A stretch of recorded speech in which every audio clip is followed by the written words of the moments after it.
Baik, saya hidupkan mikrofon dulu, ini mikrofonnya. Baik, Bismillahirrahmanirrahim. Assalamualaikum warahmatullahi taala wabarakatuh.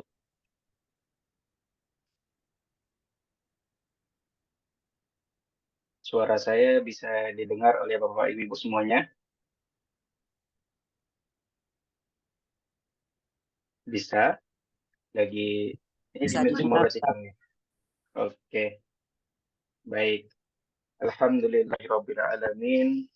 Hamdan katsiran kama amar. Wassalatu wassalamu ala sayyidil mursalin sayyidina wa maulana ibni Abdullah wa ala alihi wa sahbihi wa man wala. Subhanaka la ilma lana illa ma 'allamtana innaka antal alimul hakim. Rabbi shrah li sadri wa yassir li amri wahlul 'uqdatam min lisani yafqahu qawli amma ba'du. وقال الله تعالى في القرآن العظيم أعوذ بالله من الشيطان الرجيم بسم الله الرحمن الرحيم إن الصفا والمروة من شعائر الله فمن حج البيت أو ائتمر فلا جناح عليه أن يطوف بهما ومن تطوع خيرا فإن الله شاكر عليم.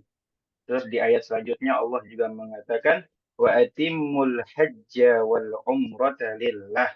Sempurnakan, laksanakanlah umroh dan haji itu dikarenakan niat kepada Allah Subhanahu wa taala. Yang saya hormati dari pihak Umroh 101 sebagai pelaksana yang mana sekarang diwakili oleh Wukala. Jadi Wukala ini adalah bagian dari Umroh 101 yang mana berkaitan dengan kegiatan seperti agen, seperti juga untuk kajian umroh terkait dengan segala aktivitas umroh seperti itu. Nah, jadi saya hormati dan terima kasih juga atas kesempatannya kepada Umroh 101, baik untuk direksi, jajaran, dan juga dari segala bidang lainnya, dan juga tentunya dari pihak Wukala, selaku di sini ada Kang Fitra sebagai moderator dan juga sebagai perwakilan, dan juga yang saya hormati tentunya Rafael dari Isma Wisata Inspirasi Sahabat Mulia, yang mana saat ini ada Pak Yongi, saya lampak tadi ada sudah hadir juga, ada Pak Yongi sebagai direktur juga, di situ ada juga Kang Abin dan lain sebagainya teman-teman, dan semoga Allah limpahkan rahmat kepada kita semuanya. Kita hari ini, pagi ini, semoga Allah bukakan pintu hati kita, kita sama-sama belajar. Jadi Bapak Ibu-Ibu sekalian yang dirahmati Allah Subhanahu wa taala, niat itu dalam Islam enaknya ya. Niat itu dalam Islam apabila sudah berniat melakukan suatu kebaikan, maka dia sudah tercatat untuk melakukan hal tersebut. Jadi sudah ada terniat di dalam hati, misalnya terniat di dalam hati untuk melaksanakan umroh. Ada cara, salah satunya adalah untuk belajar tentang fikih umroh ataukah fikih haji. Nah, dan itu sudah tercatat memberi langkah kepada kita untuk satu titik maju ke depan melaksanakan umroh. Jadi udah dicatat oleh para malaikat, insya Allah Ustadz Rais sudah mulai belajar untuk fikih umroh. Insya Allah niatnya ini sudah menjadi langkah awal untuk bisa didatangkan ke Baitullah. Semoga kita yang ada di sini adalah orang-orang yang mana langkahnya itu sudah dicatat untuk makin dekat kepada Baitullah. Kita orang-orang yang ada di sini datang bukan hanya sekedar duduk diam depan laptop, depan HP untuk mendengarkan, tidak. Dalam Islam, makanya asiknya di dalam Islam itu, setiap amalan, walaupun amalan itu terkait dunia, sudah bisa dicatat sebagai bentuk ibadah. Walaupun niatnya itu, walaupun pekerjaannya pekerjaan untuk dunia, tetapi sudah bisa didapatkan pahala bernilai ibadah. Bagaimana caranya? Dimulai dari niat tersebut. Jikalau niatnya karena lillahi ta'ala, insya Allah semua kegiatan duniawinya ini bisa bernilai pahala. Jadi kita yang datang di sini, kita niatkan dulu hati kita ikhlaskan dulu hati kita hari ini ingin berumroh, ingin berhaji. Sebenarnya itu niatnya. Saya datang ke sini karena ikhtiar. Ikhtiar saya apa? Ikhtiar agar bisa berumroh dan berhaji. Maka salah satu bentuk dari ikhtiar saya adalah saya datang di setiap kegiatan kajian terkait tentang umroh. Dan insya Allah hari ini kita akan membahas tentang materi semua bisa ke Baitullah, semua bisa umroh, semua bisa haji, insya Allah. Tentunya haji itu adalah kegiatan yang sangat besar. Lebih kecilnya, sebagaimana dalam perkataan Nabi Muhammad kepada Ibnu Umar, bahwa umroh juga merupakan haji, tapi haji yang kecil. Jadi haji yang besar kita niatkan. Haji yang kecil pun umroh kita niatkan. Langkahnya bagaimana? Dimulai dari mendatangi setiap pembelajaran ataupun mulai bersegera menghadirkan hati berniat bahwa ini adalah salah satu ikhtiar saya. Semoga Allah percepatkan untuk ke Baitullah. Dan itu adalah kita semua yang ada hadir di sini. Insya Allah. Amin ya Rabbal Alamin. Baik. Bapak-bapak, ibu-ibu yang dirahmati Allah Subhanahu wa Ta'ala. Izin saya screen dulu. Saya akan ada paparan presentasi yang akan ingin saya sampaikan kepada teman-teman semuanya.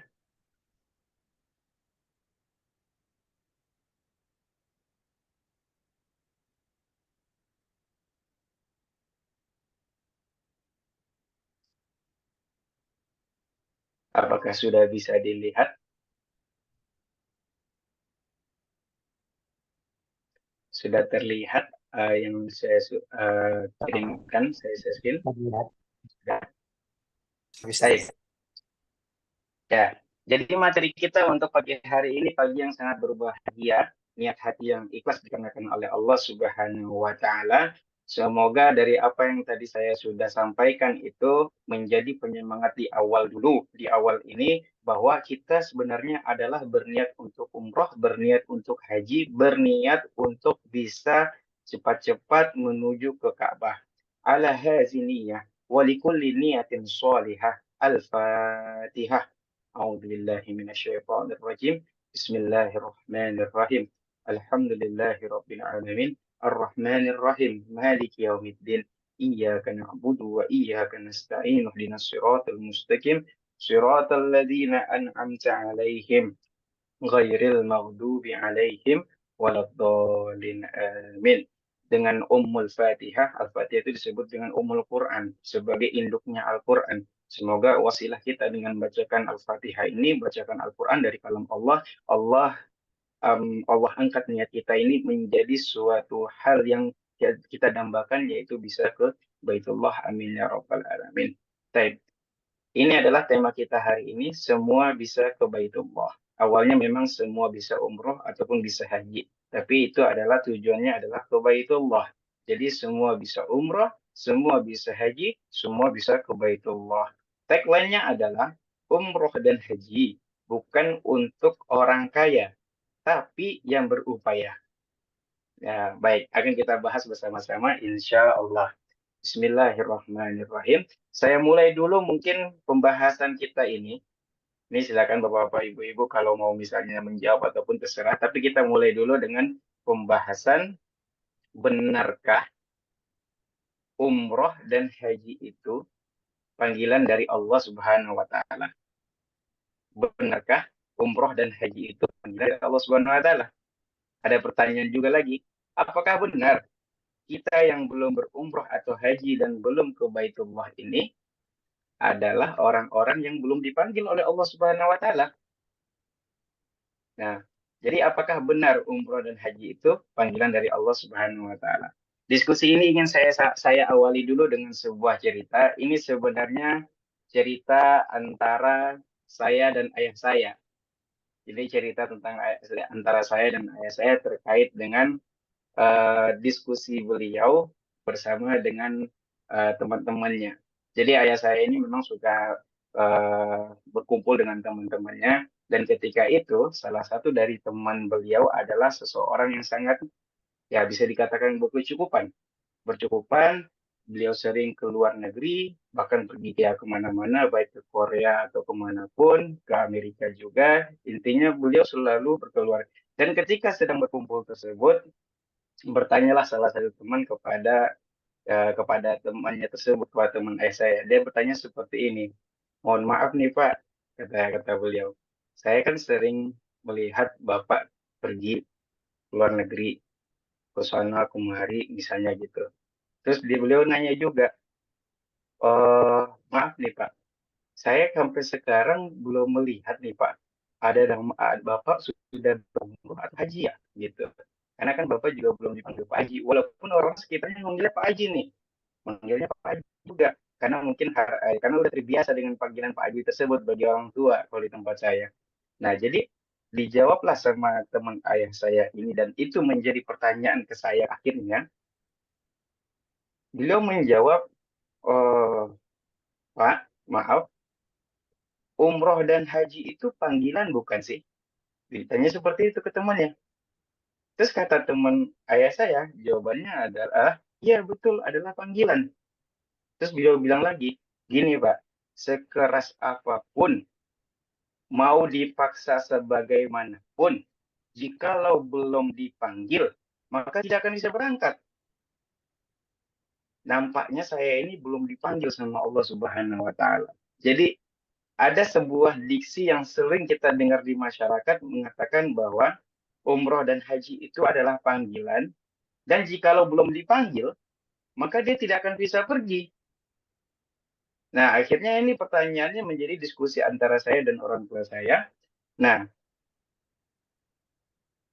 kemudian ada juga yang menitipkan nama. Nah, nanti Pak, kalau misalnya kalau sudah pergi umroh ke Baitullah, tolong sebutkan nama saya biar Allah panggil. Jadi seperti itu. Jadi ada beberapa eh, yang sering keluar di buat masyarakat kita bahwa kita itu belum dipanggil oleh Allah Subhanahu wa Ta'ala, dan juga titik nama saya nanti untuk dibacakan agar Allah panggil. Nah, seperti itu.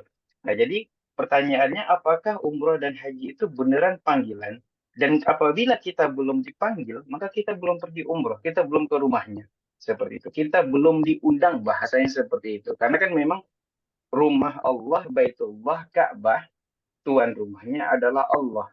Dan kemudian jikalau kita mau datang ke rumah seseorang ataupun siapapun itu, tunggu kita untuk diundang dulu. Misalnya beliau punya hajatan atau apa, diundang. Nah, jawaban ini mari kita bahas bersama-sama, baik saudara jamaah sahabat Wukala dan sahabat Isma dan sahabat Umroh 101 yang dirahmati Allah Subhanahu wa Ta'ala. Jadi kita mulai dulu jawaban ini dengan pembangunan Ka'bah yang diperintahkan oleh Allah Subhanahu wa Ta'ala. Memang kalau dalam sejarahnya, pembangunan Ka'bah itu sudah dilakukan oleh Nabi Adam. Nabi Adam sudah mendirikan fondasi, yang mana ketika beliau bukan jatuh, diturunkan dari surga ke bumi, beliau merasakan rindu dengan atmosfer yang namanya adalah Baitul Atiq. Ada di surga, ada suatu tempat namanya Baitul Atiq, yang mana di sana itu selalu tawaf malaikat. Tiap harinya bertambah 7.000 terus. Tawaf malaikat 7.000. Tiap hari bertambah lagi. Yang keluar dari keadaan itu nanti datangnya bertawaf lagi. Nggak ada kegiatan selain cuma bertawaf di Baitul Atiq. Dan itu pandangan tersebut dilihat oleh Nabi Adam. Ketika Nabi Adam jatuh, diturunkan ke bumi, dengan kita tahu bahwa kisahnya, nah beliau tuh rindu sekali. Ya Allah, saya rindu dengan atmosfer yang ada, di mana para malaikat berkumpul, berkeliling, bertawaf. Dan di mana di situ cuma disebutkan subhanallah walhamdulillah wala ilaha illallah wallahu akbar. Subhanallah walhamdulillah wala ilaha illallah wallahu akbar. Nah, jadi ketika itu Allah memberikan izin untuk Nabi Adam membangun fondasi Ka'bah tersebut. Nah, fondasi ini kita lanjutkan langsung pada zaman Nabi Ibrahim dan Ismail. Ketika Nabi Ibrahim dan Nabi Ismail juga disuruh mencari tempat fondasi yang dibangun oleh Nabi Adam, diperintahkanlah untuk membangun dalam berbentuk ya seperti kubus yang bisa kita lihat seperti sekarang ini. Jadi sudah ada bangunan-bangunan tatakan dari batu-batu yang disusun.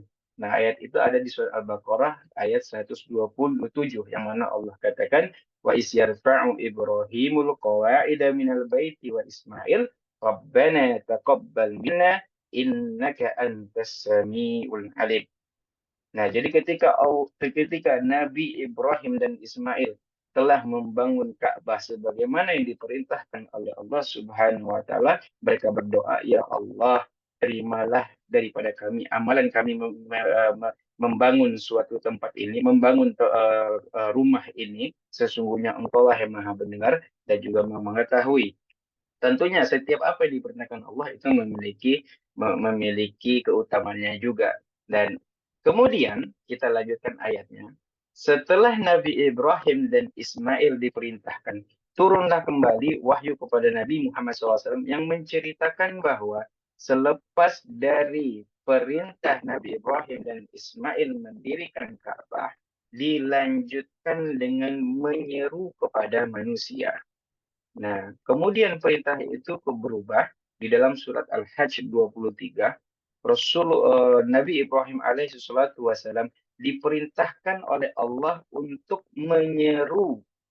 mengunjungi Ka'bah. Kepada siapa diserukan tersebut? Tentunya kepada manusia. Nah, jadi saya sempat membaca sebuah tafsir yang dimana itu di Al-Misbah itu soal dari Prof. Quraish Shihab, dan Prof. Quraish Shihab pun juga mengutip dari tafsir yang lain, tafsir Ibnu Katsir. Di sana menuliskan bahwa sebenarnya Allah memerintahkan kepada Ibrahim untuk menyeru kepada manusia. Ketika itu Nabi Ibrahim merasa ragu.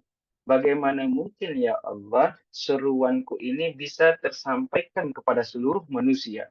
Jadi ternyata perintah ini bukan hanya sebagai untuk kaumnya Nabi Ibrahim ketika itu, tapi untuk bisa sampai ke seluruh dunia, jangkauan dunia manapun. Ketika itu kata Allah Subhanahu wa taala, engkau serukan saja di atas sebuah bukit. Ya, sebagaimana dengan teriakan itu, serukan saja bagaimanapun itu nantinya, insya Allah akan sampai kepada manusia. Nah, inilah kemudian ayat tersebut berbunyi, wa'adzin fin nasi.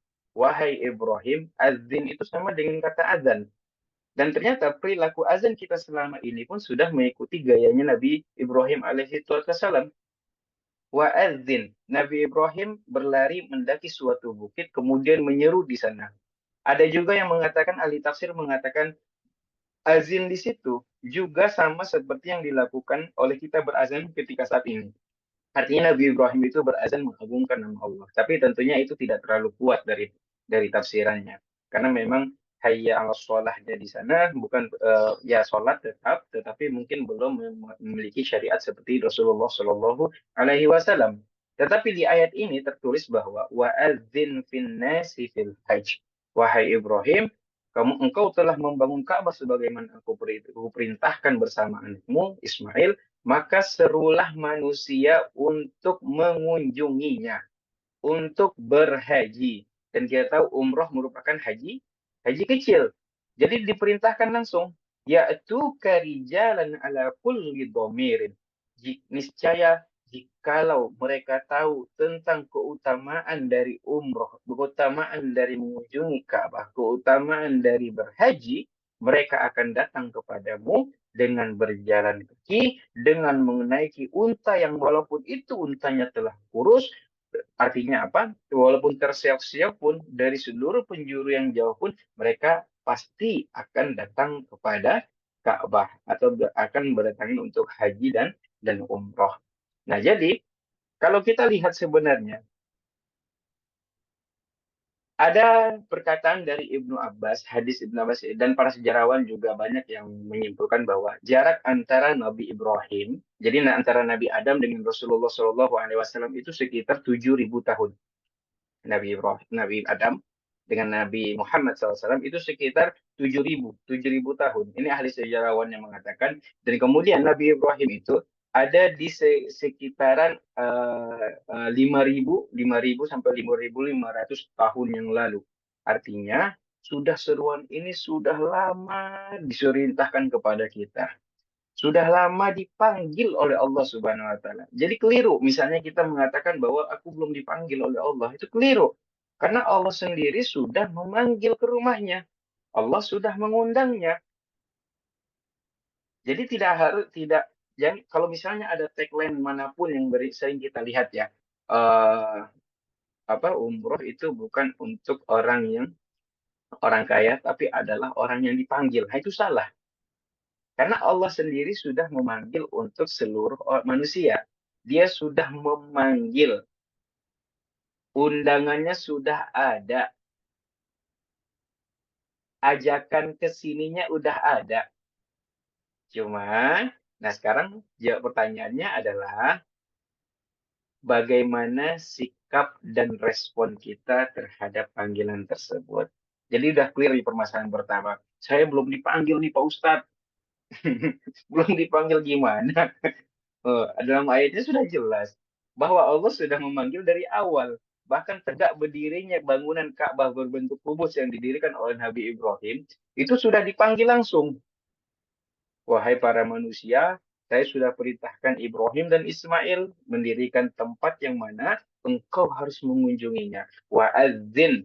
Wa'adzin itu seru, berazan, menyeru, manggil. Orang kalau berazan di masjid artinya apa? Kita harus bersegera ke masjid.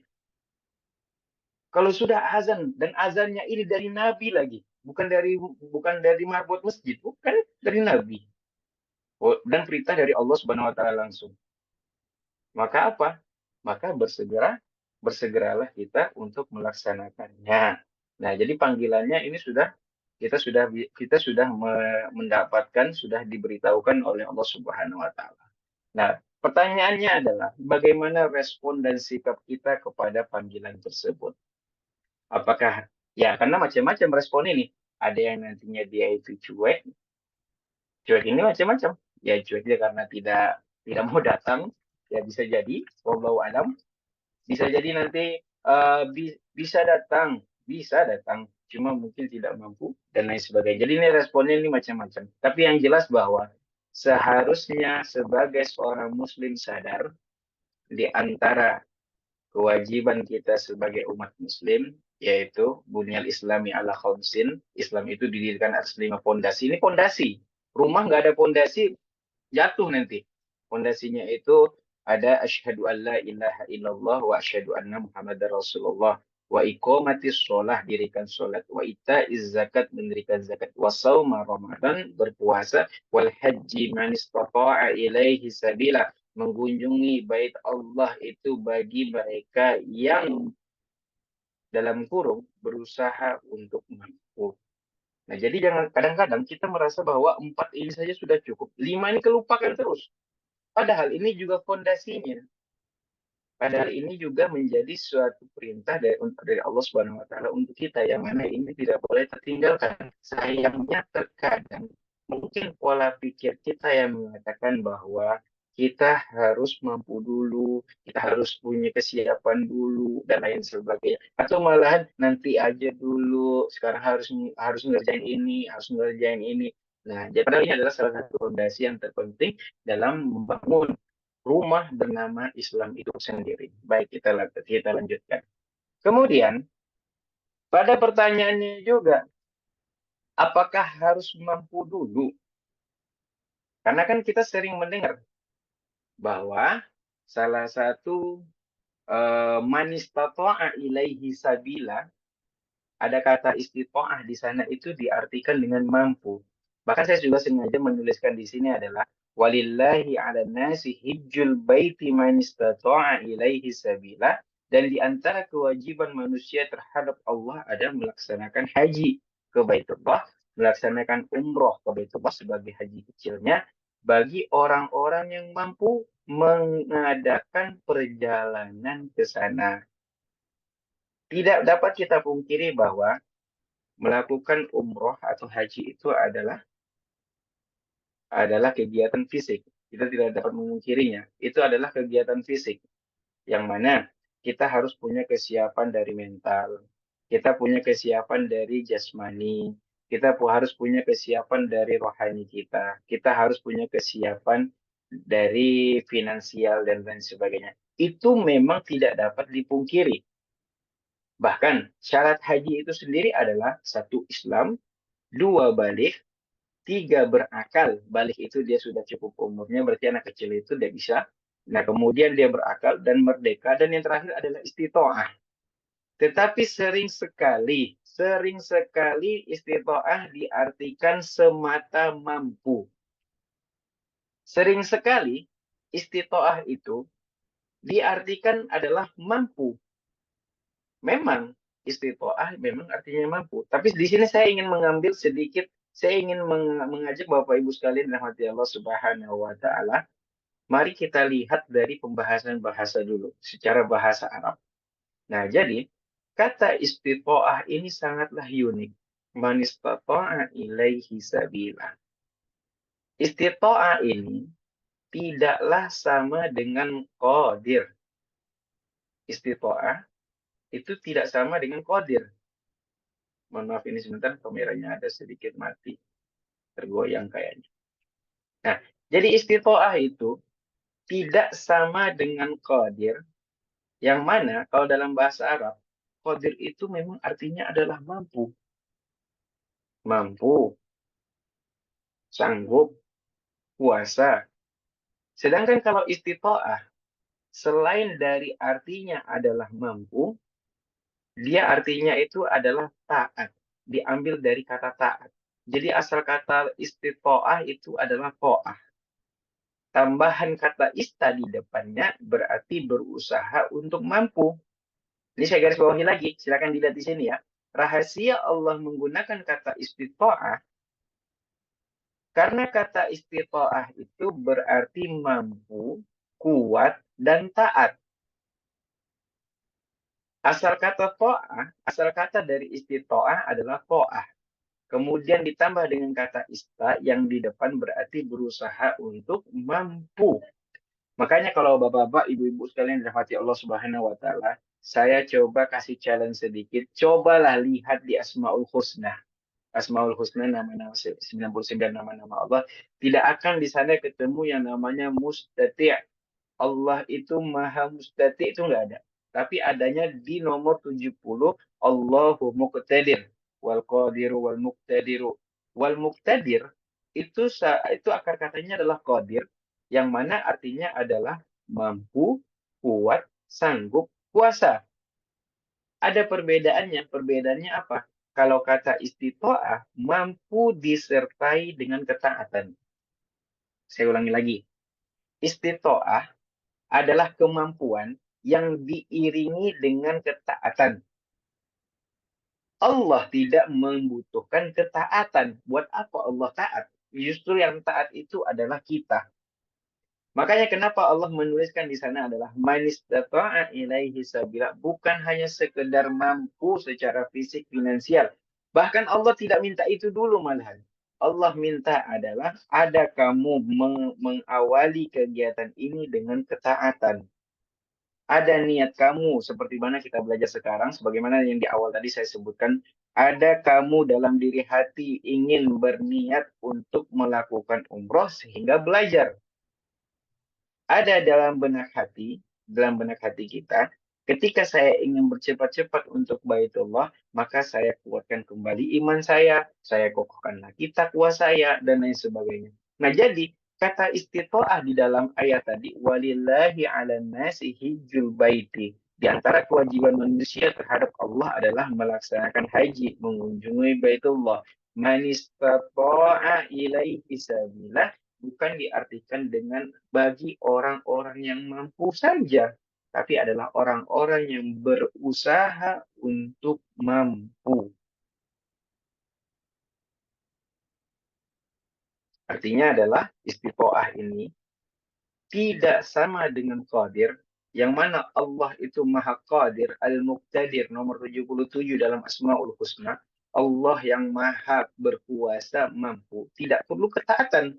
Tetapi kita yang manusia, istitoah, bukan qadir, adalah seseorang yang mampu, sanggup, tapi dibarengi dengan ketaatan. Jadi istitoah, konklusinya adalah permintaan dari Allah Subhanahu wa Ta'ala untuk bisa ke Baitullah dengan cara istitoah, permintaan ini untuk berusaha mampu dalam ketaatan. Saya ulangi lagi. Ada ajakan dari Allah Subhanahu wa taala, "Man istata'a ilaihi sabila, walillahi 'alan nasi hijjul baiti." Ada satu kewajiban untuk manusia, yaitu untuk pergi ke Baitullah. Man istata'a. Siapa yang bisa ke Baitullah? Kata Allah. Bagi mereka yang berusaha menuju ke Baitullah.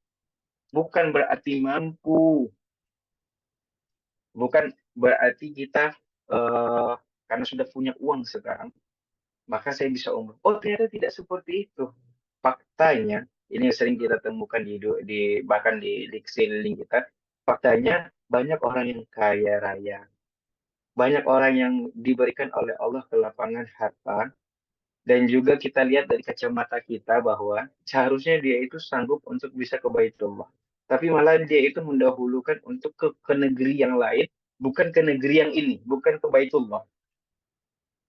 Bahkan kita kalau dengan melihat hitung-hitungan kacamata manusia, bahkan kita sering ketemu ketika berumrah ataupun tetangga kita yang mana secara hitungan matematis kita, seharusnya dia belum bisa untuk berumrah. Dengan bedanya dengan seseorang yang mungkin di kacamata kita itu bahkan dia memiliki finansial yang mencukupi. Nah, itu karena kita melihat dari kacamata manusia. Kacamata manusia mengatakan bahwa jikalau kita belum punya uang 30 juta dalam tabungan, maka saya belum bisa berumroh. Itu kacamata manusia. Jikalau saya belum punya sekitar 25 juta untuk mendaftarkan haji, maka saya belum bisa untuk daftar haji. Kacamata manusia. Padahal yang diminta oleh Allah adalah bersegeralah untuk menggapainya, tetapi dimulai dari upaya menyanggupi. Masalah sanggup gak sanggupnya itu urusan nanti. Yang penting diawali dengan berusaha mampu. Dan berusaha mampu itu dibarengi dengan ketaatan. Masalah nanti Allah yang akan mampukan atau bagaimana itu urusan yang lain. Jadi istitoah adalah permintaan dari Allah Subhanahu wa taala untuk berusaha mampu. Saya garis bawahi lagi ya. Berusaha mampu. Berusaha mampu untuk bisa mencapai ke Baitullah, berusaha mampu untuk bisa haji, berusaha mampu untuk umroh. Jadi kadang seperti ini mungkin yang kita pikirkan, baik jamaah yang dirahmati Allah Subhanahu wa taala. Ya, seperti yang saya gambarkan tadi, belum punya uang 25 juta nggak bisa daftar umroh, nggak bisa daftar haji. Saya nggak punya uang sekitar 30 juta atau 25 sampai 30 sekarang umroh, maka saya belum bisa umroh. Padahal yang diminta Allah itu engkau nggak perlu mikirin akhirnya setnya 25 atau 30, nggak perlu. Yang penting diawali saja dulu. Saya berniat dan saya kemudian akan melangkahkan diri saya untuk bisa berumroh. Hingga akhirnya, makanya ini sering kita dengar-dengar dari para jamaah ataupun dari manapun atau dari travel manapun, Allah tidak memanggil orang-orang yang mampu. Kalau bicara mampu saja ya, bahkan finansial mampu, jasmani kuat atau apa, faktanya kita masih bisa lihat faktanya. Faktanya kita sering melihat bahwa tidak semuanya orang yang bisa mampu, orang yang mampu tapi tidak pergi ke Baitullah. Baik. Kemudian tapi Allah memampukan bukan orang-orang yang dipanggil. memampukan orang-orang yang terpanggil untuk menghadiri undangan Allah ke Baitullah. Nah, jadi kalau ada istilah terpanggil seperti itu, maka kita bisa berkaca diri. Saya sudah ngeh nggak sih? Saya sudah mengiyakan sih, nggak sih panggilan tersebut? Saya kan dipanggil nih oleh seseorang, misalnya di jalan. Ini responnya macam-macam. Ketika dia dipanggil atau ada undangan lah, bahasanya seperti itu. Ketika ada undangan ke rumah kita, undangan pernikahan contohnya. Ada beberapa respon mungkin. Saya bisa datang kayaknya deh. Saya mampu nih bisa datang. Tapi saya males. Kan itu responnya manusia. Terus bisa juga, wah saya nggak bisa datang nih kayaknya. Karena apa? Satu jauh, nggak punya mobil. Kemudian malu kalau nggak bisa ngasih apa-apa gitu. Akhirnya apa? Karena tidak ada kesiapan. Mungkin saja kita adalah seseorang orang yang mungkin merasa tidak punya kesiapan. Yang ketiga bisa jadi dia tidak bisa datang, tetapi bagusnya adalah dia berusaha untuk bisa hadir. Walaupun itu nanti dia sampai atau tidaknya di sana, maka dia berusaha untuk bisa hadir terus. Nah, jadi contoh yang respon-respon seperti itu juga kalau misalnya kita lihat dalam pemanggilan menteri kemarin lah oleh presiden misalnya. Jikalau menterinya merasa banget tidak ada kesiapan pun, bisa jadi mungkin malu ke sananya. Atau ngapain ke sana, bahasanya seperti itu. Jadi, kemanapun kita akan dipanggil, tentunya secara lahiriah fitrahnya kita adalah mempersiapkan diri dulu. Ya nggak mungkin kita datang secara gembel gitu doang kan nggak mungkin ke dalam kondangan orang ataupun ke pemerintahan kan nggak mungkin gembel dalam bentuk baju compang camping kan tidak mungkin kan. Nah jadi ada bentuknya kesiapan. Nah kesiapan ini yang sebenarnya Allah itu minta bukan sampai kamu mampu dulu, tapi nanti aku akan memampukan engkau jikalau engkau merasa terpanggil olehku seperti itu. Baik, maka kita bisa mulai bagaimana sih agar saya yang sudah merasa terpanggil ini, kan sekarang saya sudah merasa terpanggil nih. Jangan sampai ada yang sudah sampai di detik ini mengatakan bahwa saya belum dipanggil Allah. Saya sudah dipanggil. Kita sudah dipanggil oleh Allah Subhanahu wa taala. Nah, bagaimana respon kita sekarang nih? Karena ya Allah, Engkau udah manggil aku ya Allah. Pergi nggak ya? Nah, mengatakan pergi nggak ya? Tapi kalau udah dipanggil itu, ya Allah, aku insya Allah, aku pasti akan bisa pergi menuju undanganmu. Ini sedikit saya bercerita tentang Bapak Ibu yang mati Allah Subhanahu Wa Taala. Eh, Jikalau harus memilih, jikalau harus bukan harus memilih, bahkan ini adalah kisah dari guru saya sendiri yang mengatakan bahwa kalau bisa sebelum ke negara yang lain, pergilah ke Mekah atau ke Madinah terlebih dahulu. Sebelum engkau mengunjungi negara-negara yang lain, sebisa mungkin datangi Mekah dan Madinah terlebih dahulu. Karena apa? Undangan yang engkau dapatkan di dunia ini adalah undangan untuk menuju ke Baitullah, bukan menuju ke Jepang, bukan ke Gunung Fuji, bukan juga ke New York ataupun ke Paris melihat Eiffel, bukan. Tapi undangan kamu ketika kamu sampai dunia dan kamu menganggapku sebagai Tuhan, kata guru saya, menganggap saya sebagai Allah, maka undangan pertama engkau itu bukan keluar dari Indonesia menuju Malaysia, menuju Singapura, menuju Irak ataupun lain sebagainya, tapi datangi dulu Mekah dan Madinah. Sampai segitunya kata guru saya kepada saya mengingatkan. Kenapa begitu? Engkau cuma punya satu misi di dunia. Misimu itu adalah diciptakan untuk beribadah kepadaku. Jadi, karena engkau diciptakan untuk beribadah kepadaku, perintahku ini merupakan suatu hal yang absolut. Memang semua hal itu ada kebaikannya. Di sana ada kebaikan, di Amerika ada kebaikan, di sana di sebuah tempat bumi manusia itu ada kebaikannya. Tapi di mana kebaikan yang paling diawali adalah yaitu menuju ke Baitullah. Walaupun di sana di ujung negeri itu ada kebaikannya pun ada kebaikan yang lebih utama apa? Mengunjungi Mekah dan Madinah. Mekah kita mengunjungi Ka'bah, Madinah kita mengunjungi Rasulullah Shallallahu Alaihi Wasallam. Kita lanjutkan Bapak Ibu. Jadi bagaimana setelah kita sudah dipanggil?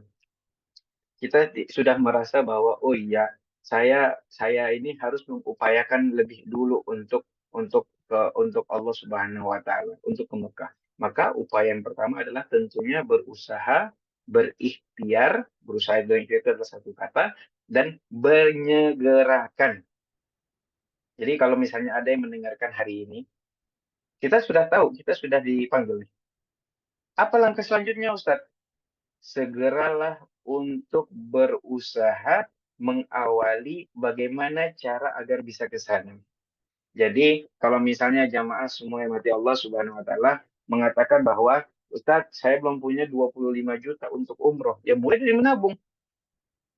Jangan jangan katakan Ustadz nanti saya sampai ada 25 juta baru umroh deh. Bukan begitu. Menabungnya aja dulu. Masalah berangkatnya itu nanti. Karena apa? Bisa jadi Allah turunkan faktor X itu kalau saya bahasanya seperti itu adalah Allah turunkan bagaimana engkau bisa pergi umroh.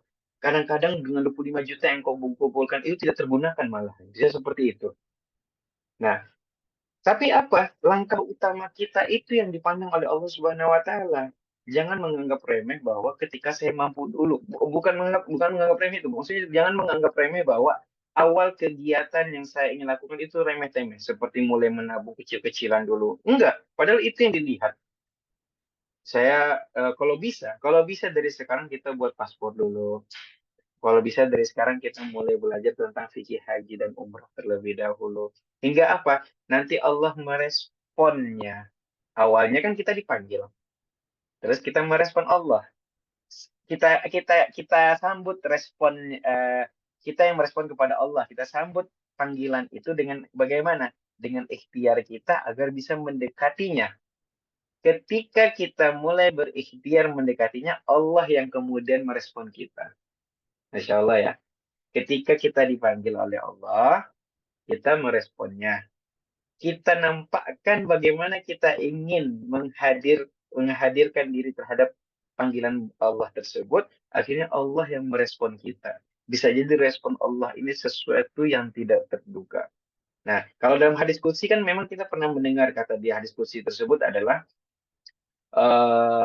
Anna inda zonni abdi. Saya ini layaknya sebagai prasangka hambaku, kata Allah. Wa ana ma'ahu idza dzakarani. Jadi, jikalau engkau ingat aku akan ingat engkau, kata Allah. Wa in fa in zakaroni fi nafsi zakartuhu. Jikalau engkau itu mengingat aku ke dalam kesendirian saja. Misalnya engkau lagi sendiri, engkau mengingat aku, maka aku juga dalam kesendirianku pun mengingat engkau, kata Allah. Wa in zakarani fil mala'i zakartuhu. Jikalau engkau mengingat aku dalam keramaian, walaupun di antara keramaian itu tidak ada mengingatku, maka aku akan juga mengingatmu dalam keramaian, kata Allah.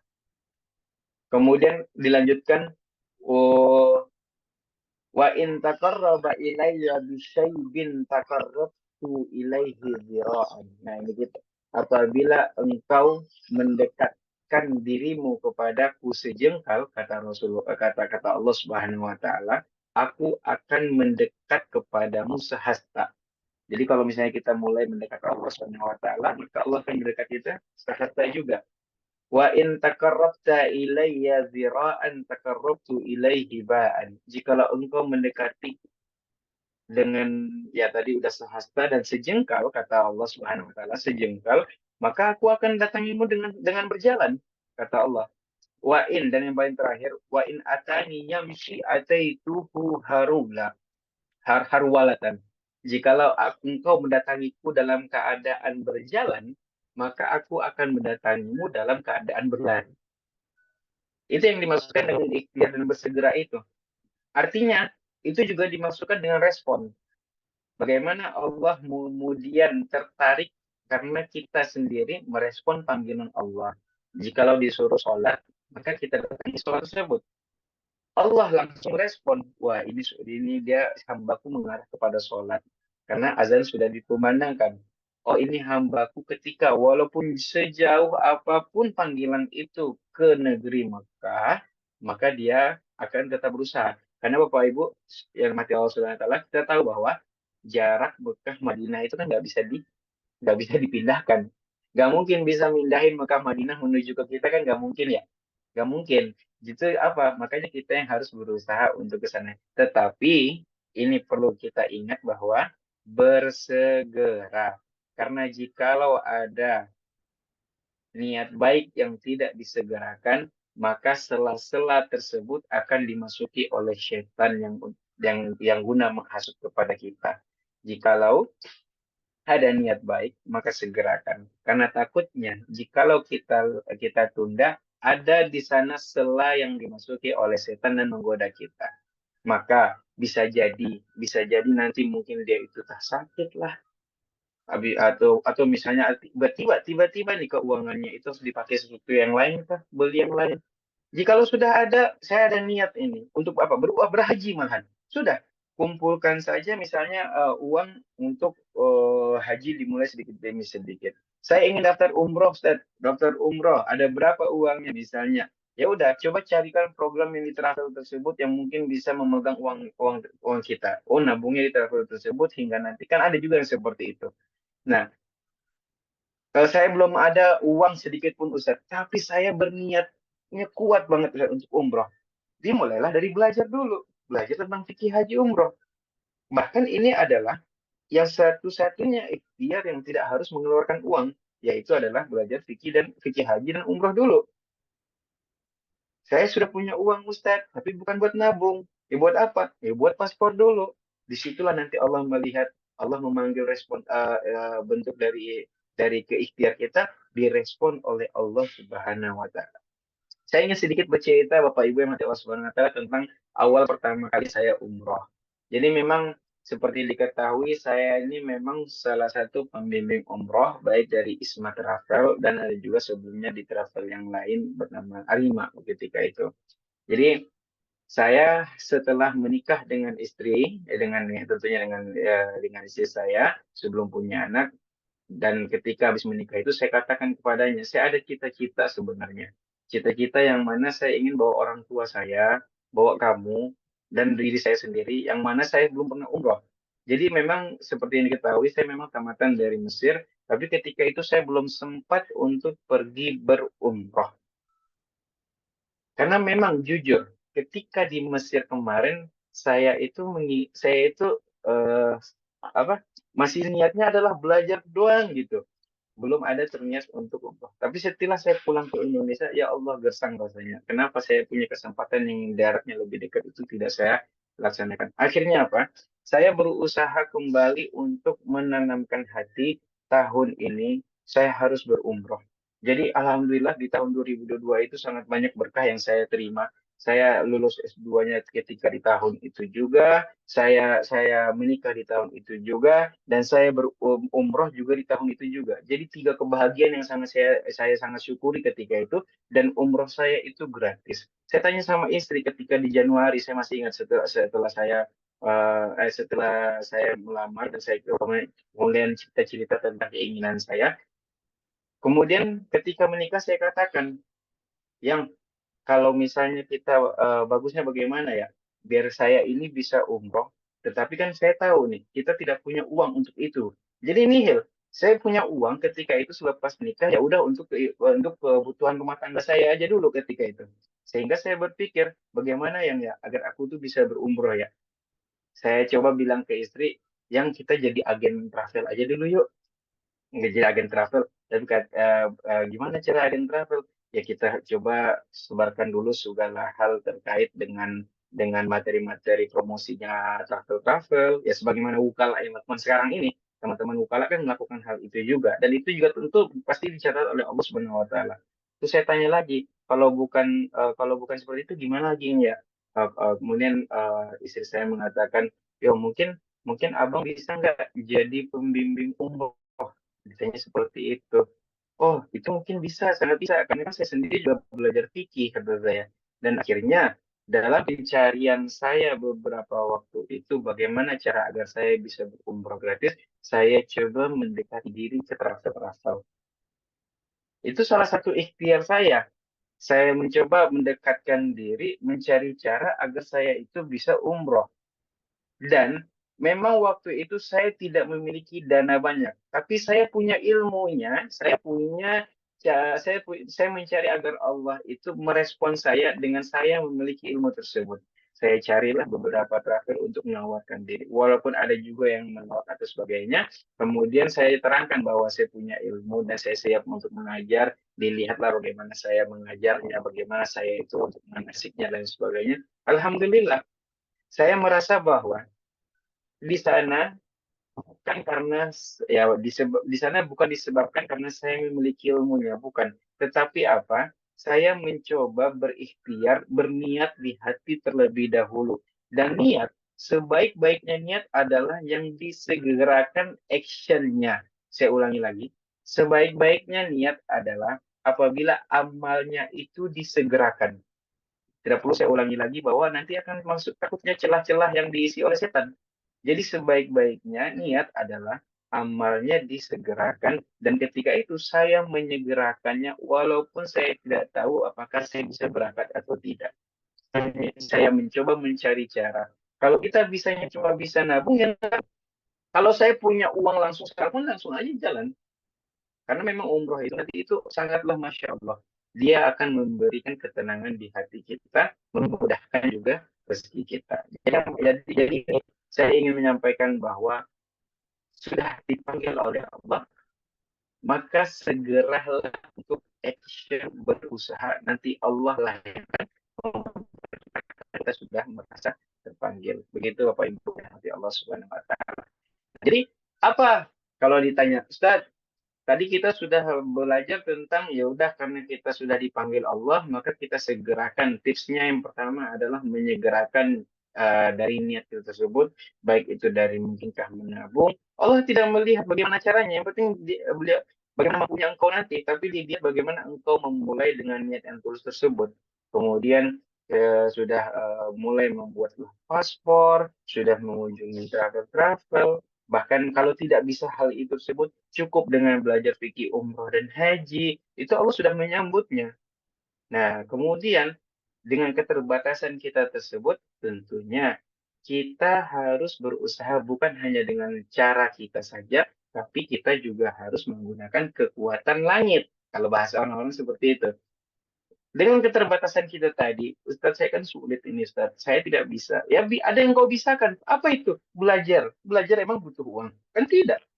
Emang belajar fikih umroh butuh butuh mengeluarkan butuh nabung? Tidak. Tetapi dengan niat kita adalah ya Allah, aku ingin umroh, aku ingin berhaji, aku tidak punya uang bahkan untuk menabung, aku niat belajar fikih umroh dan haji ini, semoga ini bisa menjadi ikhtiar awal aku untuk berangkat. Itu saja sudah cukup. Walaupun nanti tentunya insya Allah Allah bukakan lagi bagaimana pintunya. Nah, bagaimana agar bisa Allah kemudian merespon kita lagi? Yang kedua adalah tentunya ada amalan-amalan yang perlu kita perbanyak. Yang pertama amalan tersebut adalah tentunya bersedekah. Sedekah itu kita sangat mengetahui merupakan sesuatu amalan yang memperbanyak rezeki. Jadi, kalau bapak-bapak, ibu-ibu sekalian dalam hati Allah SWT memikirkan bahwa tabungan kita di dunia ini adalah tabungan akhirat. Salah. Tabungan dunia, tabungan dunia. Tabungan akhirat itu apa? Uang, harta yang kita punya saat ini, tetapi itu kita sisihkan di jalan Allah. Itu yang tabungan. Bahkan yang dikeluarkan itu yang akan jadi tabungan. Bukan yang disimpan. Yang dikeluarkan, dialah yang menjadi tabungan. Dan itu akan mempermudah rezeki yang akan masuk lagi kepada kita. Maka amalan pertama yang diwajibkan kepada kita agar apa? Agar respon Allah itu semakin kuat kepada kita, yaitu pertama adalah bersedekah. Yang kedua adalah berdoa tentunya. Kenapa berdoa? Ya kita tahu Allah lah yang akan memudahkan jalan kita. Allah lah yang akan meringankan jalan kita menempuh cara agar bisa ke Baitullah.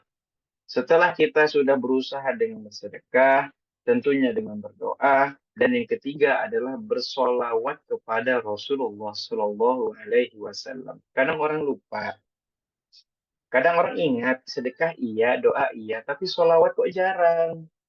Padahal, padahal kita melakukan segala ritual yang ada di Mekah itu atas tuntunan dari Rasulullah Shallallahu Alaihi Wasallam. Yang membuat Mekah itu sekarang dikunjungi oleh orang-orang manusia sekarang sholat di depannya adalah karena Rasulullah SAW. Tidak akan ada orang berebut mencium Hajar Aswad, memegang sitrahnya Ka'bah, ataupun menitikkan air mata ketika duduk di sana. Kenapa? Kalau bukan Rasulullah yang melakukan hal tersebut. Rasulullah SAW, walaupun beliau berada di Madinah, beliaulah awal pertama yang harus kita sowan dulu. Setidaknya sama hal kata bahwa memang itu adalah Baitullah, sedangkan dalam Baitullah itu ada kekasihnya, yaitu Rasulullah SAW. Izin sama kekasihnya dulu, solawat sebanyak-banyak dengan kekasihnya. Kalau kekasihnya senang, tidak mungkin Allah tidak akan senang.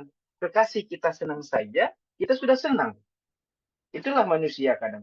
Kekasih kita saja yang senang, kita sudah senang. Dia happy, kita happy. Apapun keadaannya. Nah, apabila Rasulullah SAW senang, maka Allah lah akan yang lebih senang kepada kita. Maka perbanyak sholawat itu adalah salah satu cara amalan untuk kita insya Allah bisa dimudahkan menuju ke Ka'bah. Baik, kita akan ulas sedikit beberapa amalan ini. Yang pertama, tentunya ada doa-doa yang bisa kita hafalkan, baik dari yang Nabi SAW, ataupun doa yang mungkin bisa kita sering ucapkan. Yang pertama adalah doa Nabi Ibrahim dalam Al-Baqarah ayat 128.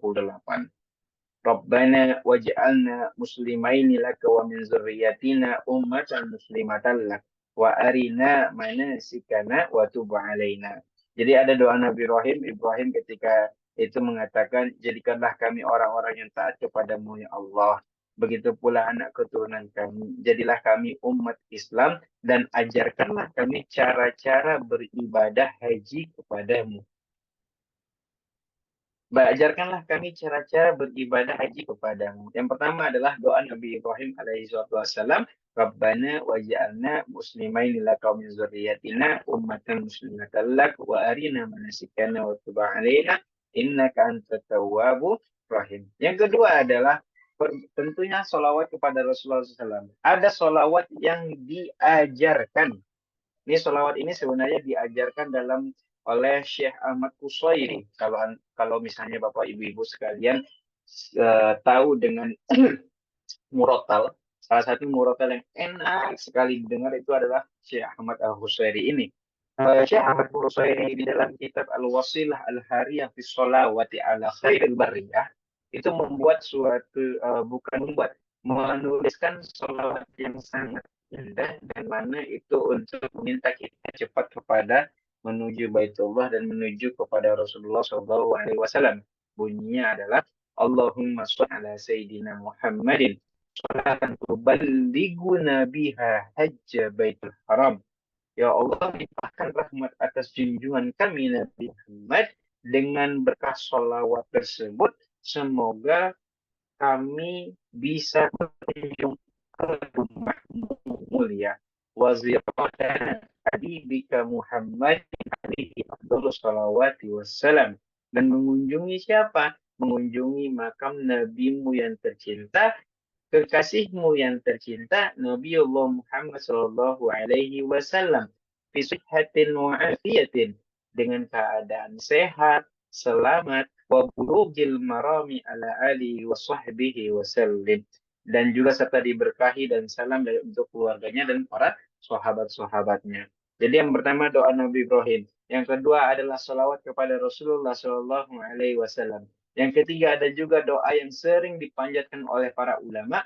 Allahumma rzuqna ziyarata baitikal muazzam wa rasulikal mukarram fi hadzal ami wa fi kulli am bi ahsanil hal.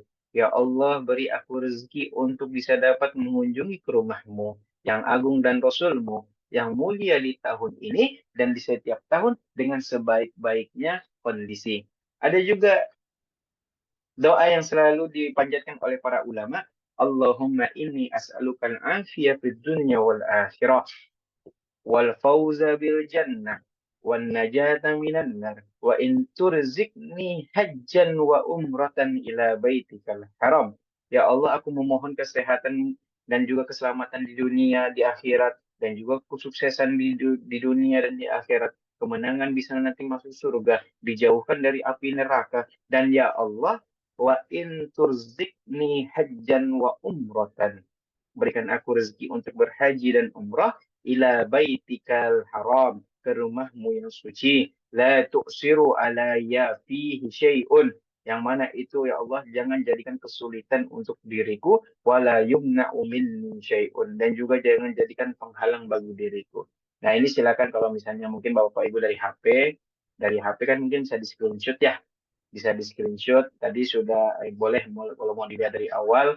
Ini yang pertama Ibrahim, amalannya adalah 3, bersedekah, sholawat. Teman-teman yang silakan mau screenshot silakan bersedekah, doa dan sholawat. Yang kedua ada doa dari Nabi Ibrahim. Yang ketiga sholawat yang sering dilafazkan oleh para ulama dan juga doa dari para ulama. Baik. Nah, setelah kita alhamdulillah sudah berupaya, sudah pakai jalur jalur jalur darat, wah bahasanya kan jalur darat ya. Jalur jalur secara umum sudah kita lakukan walaupun mungkin masih terseok-seok. Yang penting niatnya sudah tersampaikan dulu. Panggilannya udah tahu ini adalah panggilan Allah dan saya akan menyambutnya bagaimanapun gitu kan. Nah, kemudian kita sudah pakai jalur langit juga, kita sudah doa, sudah Allah akhirnya sambut. Dan yang terakhir adalah tentunya adalah tawakal. Wa may yatawakkal 'ala Allah fa huwa hasbuh. Di antara kewajiban manusia kepada Allah. Oh, ini belum keganti sama ini. Barang siapa yang bertawakal kepada Allah, ini artinya berbeda, biar saya artikan saja. Wa may yatawakkal 'ala Allah fa huwa hasbuh. Barang siapa yang bertawakal kepada Allah, maka dia akan mendapatkan ganjarannya. Innallaha balighu amri. Allah lah yang akan memampukan segala urusannya. Saya ulangi lagi. Wa may yatawakkal 'ala Allah fa huwa hasbuh. Allah lah yang akan menilai, membalas dengan apa yang kita tawakal, kita serahkan kepadanya. Tawakal asal kata dari wakil, mewakilkan, wakala. Kita wakilkan semua urusan kepada Allah, maka Allah lah yang akan melaksanakannya. Innallaha balighu amri. Allah lah Allah lah sosok zat yang akan menyampaikan segala urusan tersebut. Qad ja'alallahu likulli syai'in qadra. Sungguh Allah telah menjadikan segala sesuatu itu sebagai sesuatu itu untuk bisa terjadi. Baik. Nah, bercerita sedikit tentang tawakal jamaah yang dirahmati Allah Subhanahu wa taala. Ini juga mungkin sedikit cerita lagi tentang salah satu dari teman saya yang sama-sama mutawif tour leader pekerjaannya, bertemu dengan 2 orang laki-laki di Mekah Al-Mukarramah, dan beliau lihat kok kayaknya bapak ini selama di sana puasa terus, jamaahnya nih puasa, nggak belanja maksudnya, nggak apa, tapi makan iya, makan maksudnya eh, tidak banyak jajan lah sebenarnya, itu tidak banyak jajan. Dan akhirnya ditanya sama tour leader teman saya ini, Pak, Bapak bagaimana ya bisa umroh? Itu dulu dia tanya, bagaimana bisa umroh? Eh, Pak, saya lihat nampaknya Bapak sangat hati-hati dalam belanja seperti itu. Terus dijawab sama jamaah, Pak, saya itu sendiri tidak tahu apa, saya itu sendiri bisa umroh ini, bisa umroh, tapi sebenarnya saya tidak tahu bagaimana prosesnya. Dijawab sama bapaknya seperti itu. Bagaimana dengan prosesnya? Kemudian ada juga kemudian pertanyaannya ditanya seperti ini. Ditanya sama teman saya tersebut, eh, maaf, Bapak pakai paket umroh yang mana ya gitu. Terus Dijawab, saya pakai bucketnya umrohnya yang pakai Garuda Pak, kata dia gitu. Yang pakai Garuda Ustadz. Terus di teman saya sempat nanya, Masya Allah, Bapak pergi dengan Garuda, itu yang harganya yang 35 juta ya Pak ya? Terus kata kata bapaknya, sumpah Ustadz sampai sekarang pun saya tidak tahu berapa harganya. Masya Allah. Jadi, kemudian ada kepo teman saya ini, hingga dia bercerita kepada kita ketika pulang dari ini, ketika pulang dia melaksanakan tugasnya, dia ternyata dia sempat akhirnya bercerita bertanya ke bapak itu karena saking keponya, saking semangatnya, bapak tersebut adalah orang yang bekerja menjualkan kambing sebenarnya. Dia menjualkan kambing, tetapi bayarannya itu per bulan. Nah, kedua bapak tersebut ketika ingin eh, ketika ingin izin kepada ininya, kepada direkturnya lah, bisa seperti itu izin. Dia bilang, Pak, mungkin saya mau izin dulu hari ini, katanya seperti itu. Saya tidak bisa masuk. Kenapa begitu? Saya ingin pergi ke bank untuk bisa nabung karena kalau misalnya saya tidak izin kan artinya kan saya tidak bisa keluar seperti itu. Jadi saya harus izin dulu. Ketika itu ditanya sama direkturnya, Bapak nabung ada ada ini nabungnya nabung apa kata dia seperti itu saya mau nabung untuk umroh Pak umroh kata dia dan si bapak itu bilang Bapak sudah punya berapa tabungan untuk umroh berapa rupiah dijawab sama bapaknya saya belum punya Pak saya baru sekarang ini baru memulainya kemudian kata direkturnya bentar Pak saya itu sempat ada program apabila untuk karyawan dan ini sebenarnya sudah mau dilaksanakan dari tahun kemarin. Karyawan-karyawan yang dianggap memiliki apa loyalitas dan juga memiliki kinerja yang baik itu akan diberikan hadiah berupa umroh. Nah, jadi singkat cerita, bapak tersebut diberangkatkan baru mau niat untuk menabung uangnya, sudah disambut oleh Allah dengan cara apa? Dengan cara dia ketika meminta izin mau menabung, ternyata ditahan oleh direkturnya. Karena direktur ada program. Akhirnya dia bisa berumroh dan umrohnya itu VVIP lagi, Masya Allah. Hingga sampai ketika teman anak pulang itu cerita kami pun berpikir bahwa memang masalah umroh masalah haji Baitullah itu tidak ada yang tahu karena apa karena bisa jadi Allah bukan menunggumu ketika engkau itu mampu bisa jadi mampu nggak merasa terpanggil kan seperti yang di awal kita katakan tadi karena merasa terpanggilnya dan actionnya itu sendiri insya Allah sudah mulai membukakan cara bagaimana Allah nanti akan memberangkatkan kita terpanggil dulu ikhlaskan hati ya Allah aku tahu nih aku udah dipanggil nih aku tahu nih aku kan segera deh gitu bagaimana caraku ini ya Allah sekarang aku harus belajar dulu dari fikih umroh aku harus punya tabungan oke laksanakan aja dulu nanti Allah akan mudahkan insya Allah nah setelah semuanya kita lakukan, maka insya Allah Allah lah yang langsung merespon dan menyambut kita. Bisa jadi kita dijadikan mampu dari kemudahan finansial, kekuatan dan lain sebagainya, atau dimampukan dengan cara yang tidak terduga. Sangat banyak di dunia ini tentunya mungkin saya yakin Bapak-bapak, Ibu-ibu sekalian rahmati Allah Subhanahu wa taala juga merasakan ya. Ada cara-cara yang Allah faktor X kalau bahasa saya yang Allah lakukan terhadap kita sebagai manusia. Entahlah nanti kita itu bisa berangkatnya gratis lah.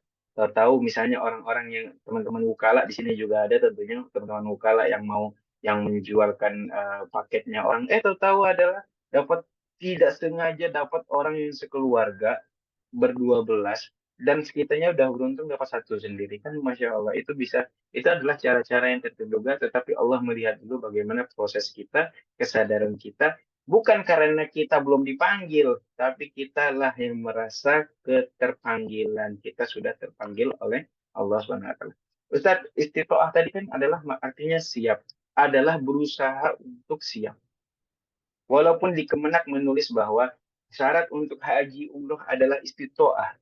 Iya, itu adalah hitung-hitungannya manusia. Tidak ada yang orang KUA itu bukan menikahkan, orang KUA bukan menikahkan, karena yang menikahkan itu adalah Allah Subhanahu wa taala. Akadnya yang menikahkan kita. KUA itu memfasilitator. Tidak ada yang memberangkatkan umroh itu umroh itu adalah misalnya orang travel, bukan travel yang berangkatkan, tapi Allah yang berangkatkan. Mereka adalah wasilahnya. Tidak ada yang berangkat haji karena diberangkatkan oleh Kemenak, bukan.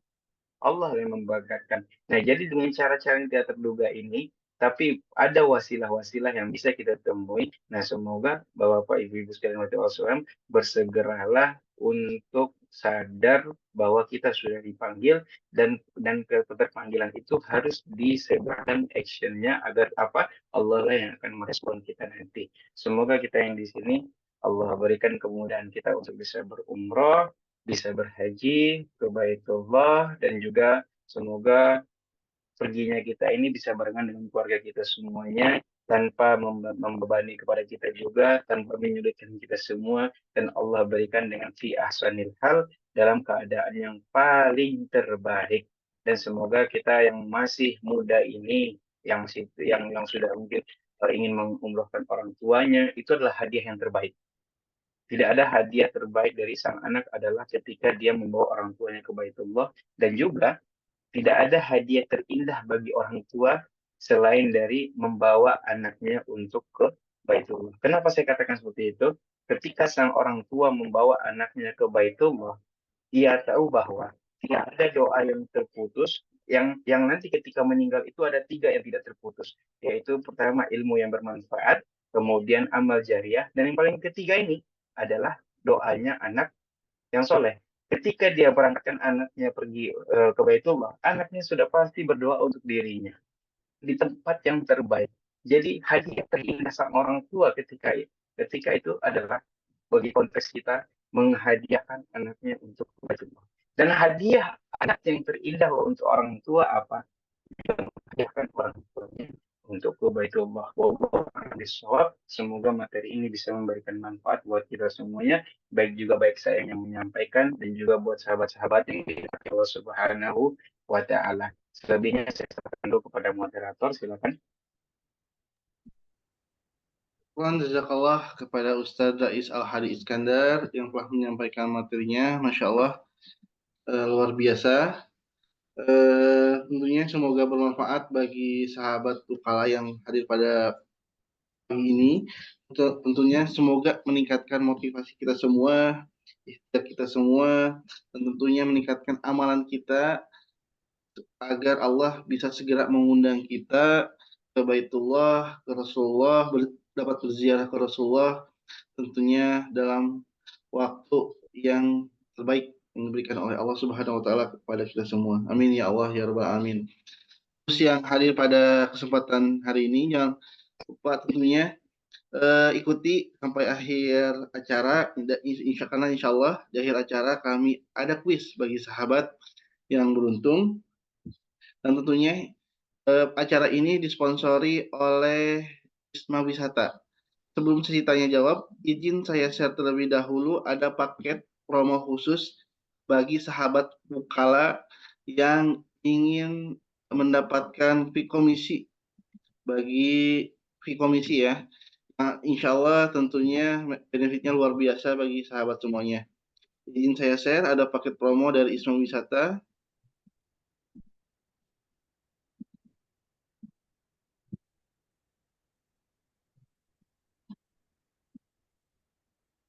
Nah, sahabat sudah lihat semua ya, bahwa Wisma Wisata sedang ada promo.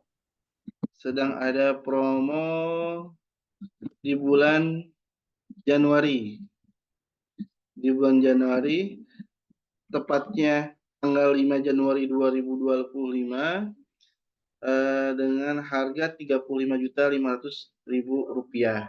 Bagi sahabat Ukala yang men-share paket ini dan posting mendapatkan satu jamaah, insya Allah fee-nya sekitar 2 juta per jamaah. Dan tentunya paket ini terbilang terjangkau. Mengapa demikian? Dengan harga Rp35.500.000, jamaah akan mendapatkan fasilitas hotel Ansar Golden dan Pullman Zamzam bintang 5 di Mekah. Selain itu, tentunya paket ini direct langsung ke Arab Saudi menggunakan Garuda Indonesia. Nah, menggunakan Garuda Indonesia. Ini khusus paket dari ISMA, Inspirasi Sahabat Mulia, yang bisa teman-teman share, dan tentunya lumayan, fee-nya sekitar 2 juta, dan harganya Rp35.500.000.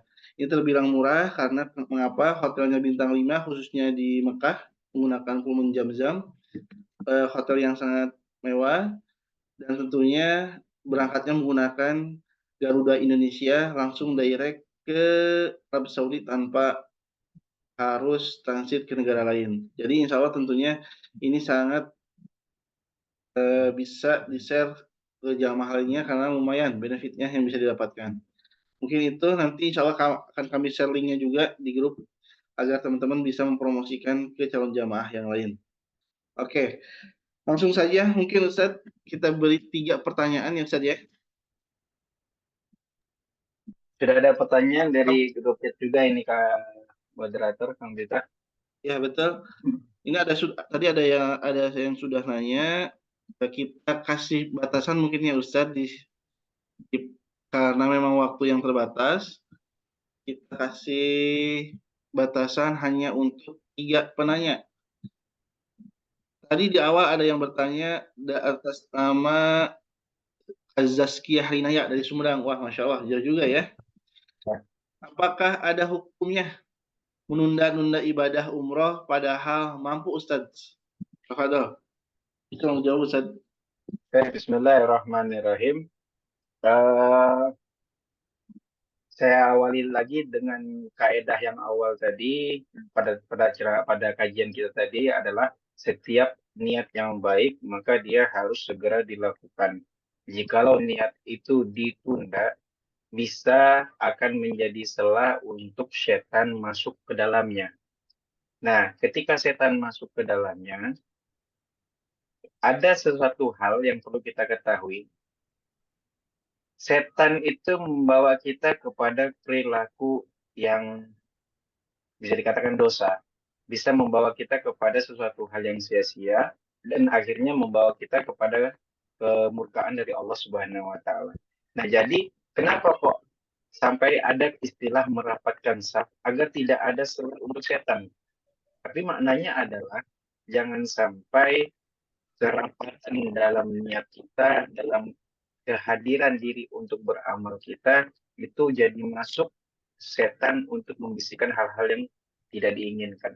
Jadi apa? Kalau ditanyakan apakah hukumnya menunda-nunda ibadah umroh, seluruh ibadah yang apapun itu, baik itu yang bentuknya bukan umroh dan lain sebagainya, itu wajib disegerakan.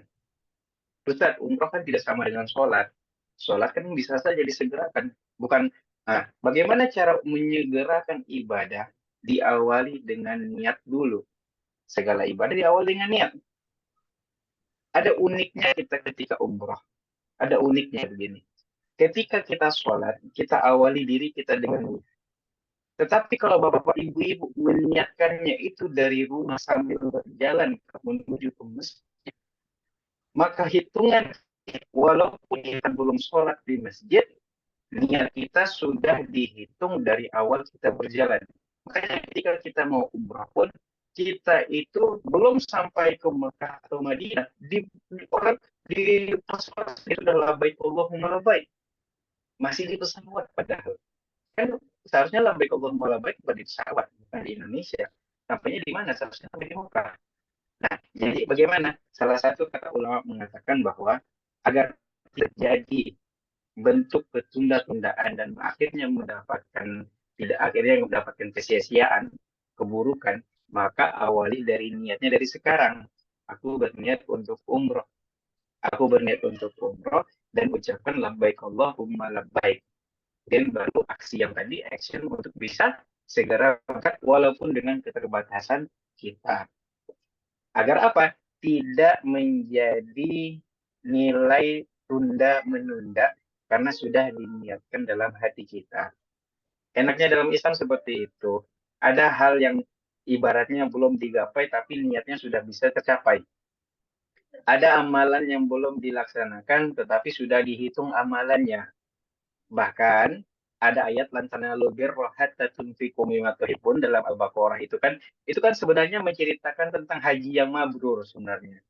Lantana lubir rohat tatunfiku pun jikalau engkau ingin ketika itu berhaji ataupun engkau berumroh tapi tiba-tiba ada keluarga, contoh saja, ada keluarga yang datang, Ustadz, saya maaf Mas, saya butuh uang kesehatan ibu saya, harganya segini dan harganya itu sangat sangat sama dengan kebutuhan kita untuk berumroh. Akhirnya diberikan kepada orang tua itu. Apa kata Al-Quran? Pahalanya itu sudah disamakan dengan mabrurnya seorang yang berumroh. Itulah indahnya di Islam seperti itu. Jadi agar tidak ternilai untuk menunda-nunda, hukumnya jadi buruk juga, maka diniatkan dari sekarang saya akan umroh. Seperti itu. Oke. Terima kasih Ustaz atas jawabannya. Oh, dibuka. Ada pertanyaan lagi Ustaz. Ini dari Kak Nandi dari Subang. Ustadz, benarkah amal buruk akan ditampakkan di tanah suci? Karena ada beberapa yang berpikiran menunda umroh karena takut dosanya ditampakkan. Pertanyaan menarik, Ustadz. Ada bisa Ya, dijawab. pertanyaan menarik. Alhamdulillah. Benarkah amalan buruk akan ditampakkan di tanah suci dan ada beberapa yang berpikiran menunda umroh karena takut dosanya? Baik, sangat banyak pengalaman unik yang terjadi di umroh itu tersebut ataupun di tanah suci lah lebih tepatnya. Karena tanah suci adalah tanah yang ya dari namanya sendiri tanah suci itu bukan suci label ya, tapi memang benar-benar hati-hati, jangan ada rasa kesombongan dan lain sebagainya yang ada dalam diri kita. Hingga benar-benar memang banyak orang yang akhirnya menunda umroh itu disebabkan karena takut dosanya ditampakkan. Itulah karakter manusia sebenarnya. Ketika dia melakukan dosa, sebenarnya dia malu. Hal kecil saja, hal kecil. Dosa yang kecil pun kita malu untuk bisa nampak sama orang. Apalagi dosa yang besar. Apalagi nanti ditampakkannya itu dia yang punya rumahnya. Nah, jadi apakah amal buruk akan ditampakkan di tanah suci? Itu jawabannya wallahu a'lam. Tapi memang banyak yang terjadi. Ditampakkannya bukan seperti ditampakkan amalan buruknya, tidak. Ada hal kejadian-kejadian unik. Ya, dulu tuh ada yang menceritakan bahwa ketika dia sampai sana, dia nggak ketemu dengan namanya Ka'bah itu. Ibu-ibu, kalau ibu-ibu, ya sebenarnya bukan ibu-ibu udah tua, tapi masih paruh baya yang bekerja sebagai bidan. Ini ada juga salah satu cerita dari teman-teman tour leader. Pulang pesawat nangis saja kerjaan. Kenapa nangis? Ditanya sama tour leadernya. Saya kok berjalan 9 hari nggak lihat Ka'bah. Nggak lihat Ka'bah. Kenapa ibu nggak lihat Ka'bah? Setiap saya mau pergi ke Masjidil Haram, saya haid. Bukan karena mistik, bukan. Tapi karena ya sebagai mana wanita, ketika dia itu mau ke tanah ke masuk masjid haid, pulang ke hotel suci. Akhirnya apa? 9 hari perjalanan tidak melihat Ka'bah. Ada yang seperti itu malah nangis saja. Nah, itu kan sebenarnya adalah salah satu Allah memberikan teguran yang seperti itu. Nah, jadi kalau misalnya ditanyakan apakah amalan buruk ditampakkan karena suci, itu adalah hak dari prerogatif Allah Subhanahu wa taala tentunya yang akan memberikan bagaimana cara balasannya. Nah, ada beberapa berpikir menunda umrah karena takut dosanya ditampakkan. Tentu, karena dia malu. Tetapi itu menjadi dosa lagi. Dosanya yang dia punya dia tidak ya idealnya adalah bertobat tentunya kan idealnya.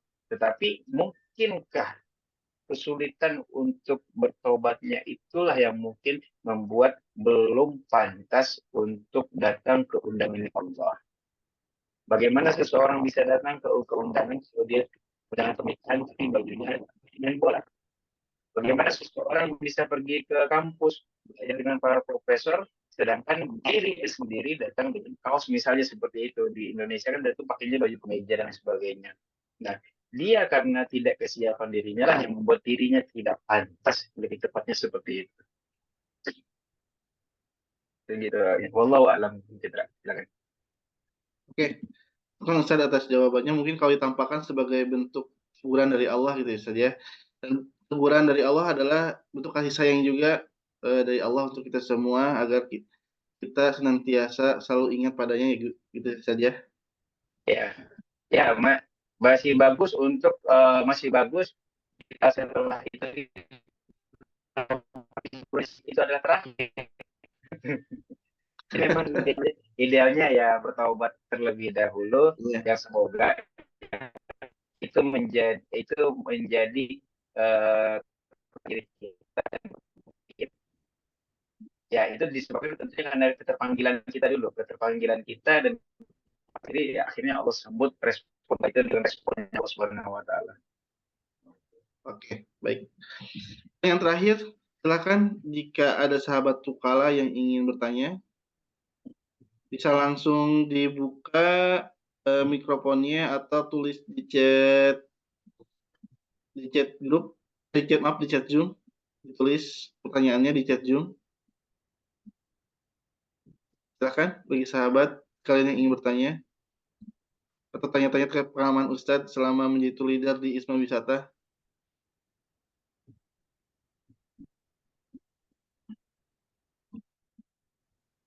Oke. Nampaknya tidak ada ya Ustadz ya?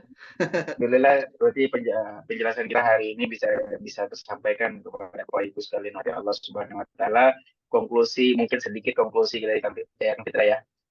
Konklusi dari materi kita hari ini adalah bukan kita bukanlah kita harus menunggu dipanggil, karena memang Allah itu sudah memanggil dari dulu, dari beribu-ribu abad itu sudah memanggil kita, dari Nabi Ibrahim, yang kemudian Nabi Ibrahim sendiri ragu bisa masih sampai panggilan ini. Oh, ternyata panggilan tersebut disambut beribu tahun kemudian oleh Rasulullah.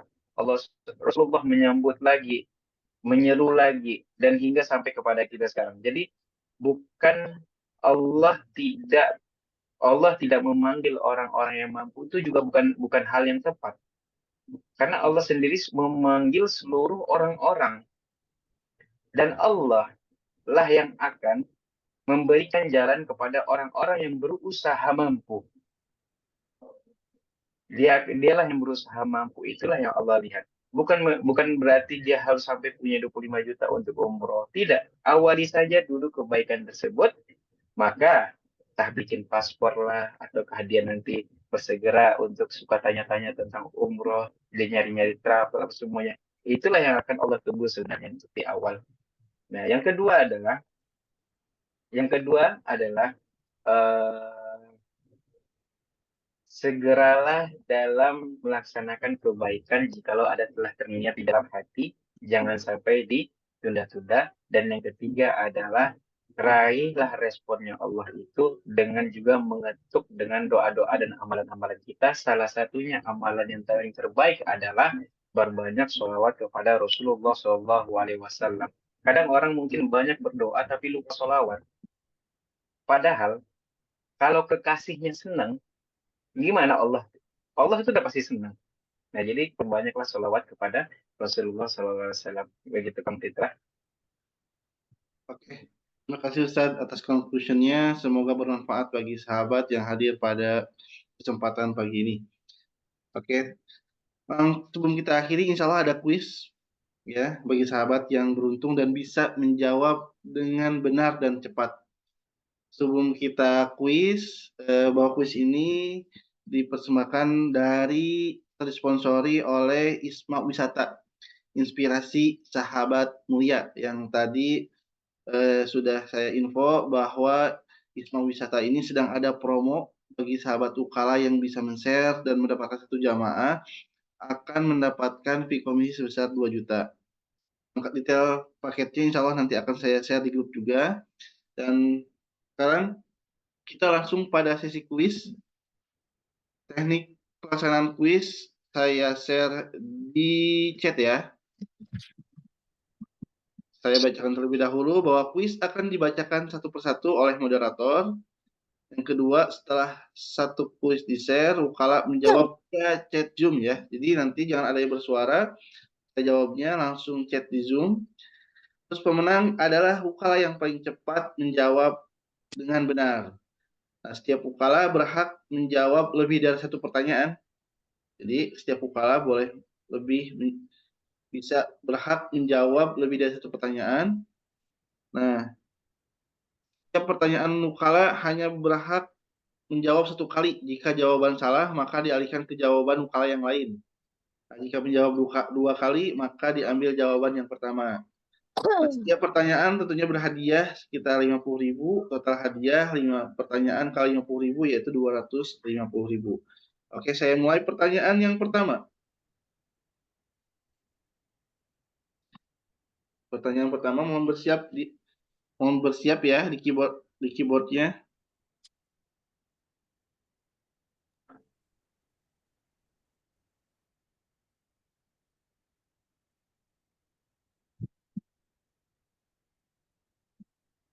Oke, pertanyaan pertama.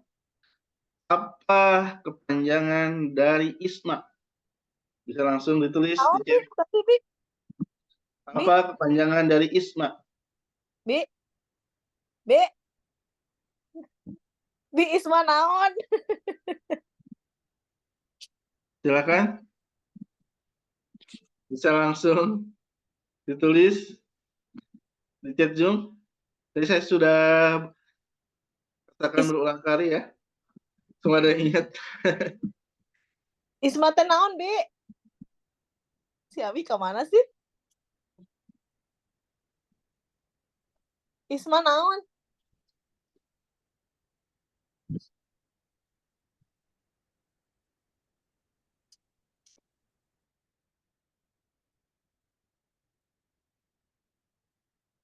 Silakan. Ada yang bisa jawab?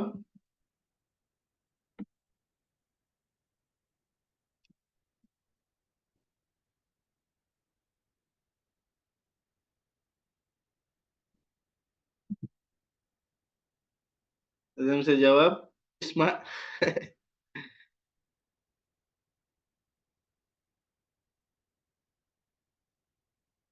Ketiga jawaban belum ada yang benar ya.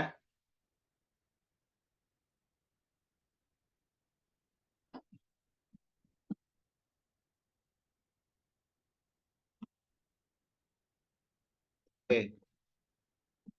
Ada yang mau jawab lagi? Penasaran? Boleh dikepoin IG-nya.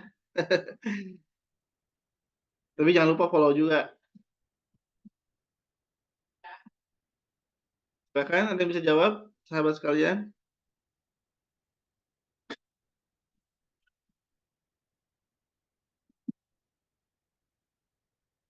Insan sahabat mulia. Oh, kurang tepat.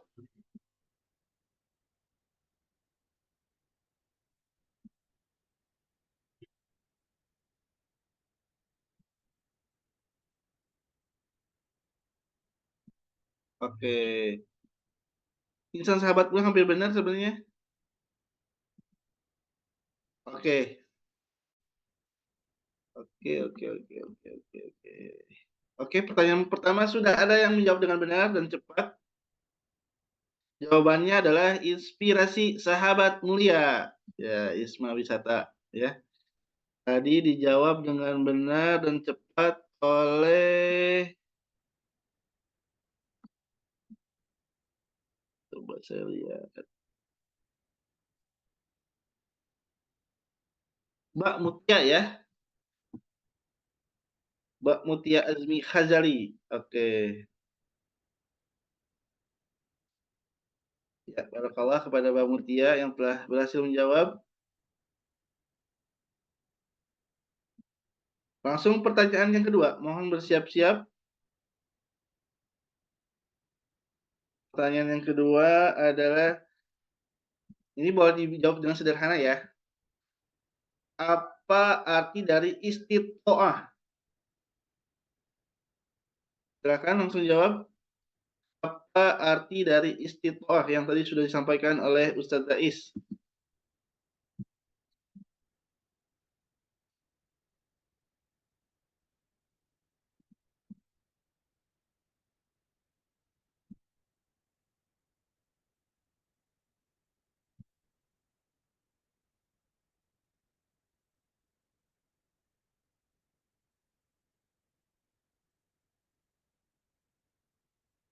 Oke, Masya Allah banyak yang jawab juga ya.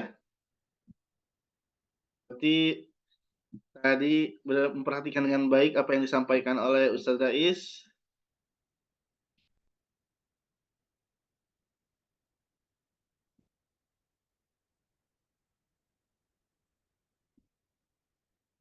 Oke, pemenangnya adalah Pak Mustain dari Demak ya. Barakallah buat Pak Mustain, berusaha mampu dengan ketaatan atau berusaha mampu itu juga bisa. Ya. Oke, pertanyaan kedua dimenangkan oleh Pak Mustain. Barakallah. Pertanyaan yang ketiga, sebut selain menjadi wukala, atau risalah umroh, apa sebutkan 3 ikhtiar yang bisa kita lakukan agar Allah bisa mengundang kita ke Baitullah seperti apa yang disampaikan oleh Ustaz Rais tadi. 3 ikhtiar ya, 3 ikhtiar. Silakan langsung dijawab. 3 ikhtiar.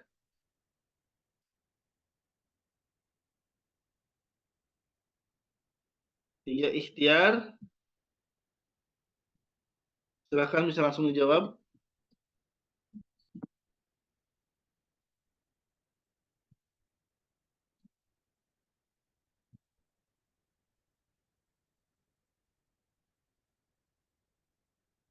Tiga ikhtiar, kan tadi ada 3 ikhtiar, ada 3 amalan. Nah, tentunya ikhtiar dan amalan tentunya berbeda ya. Oke, Masya Allah banyak yang sudah jawab.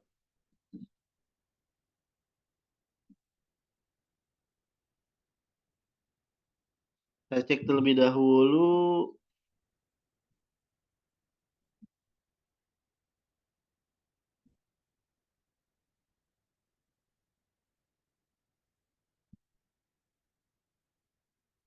Oke, sudah ada jawaban yang benar. Pak Mustain dari Demak, Barakallah telah memenangkan pertanyaan yang ketiga. Jawaban yang benar adalah menabung buat paspor, belajar fikih haji dan umroh ya. Barakallah kepada Pak Mustain ya telah memenangkan pertanyaan yang ketiga. Pertanyaan yang keempat. Seperti apa yang tadi disampaikan oleh moderator, kapan keberangkatan umroh khusus promo Isma Wisata? Kapan tanggal berangkatnya? Yang tadi alanya sebesar 2 juta. Berangkatnya ya, lengkap dengan tanggalnya.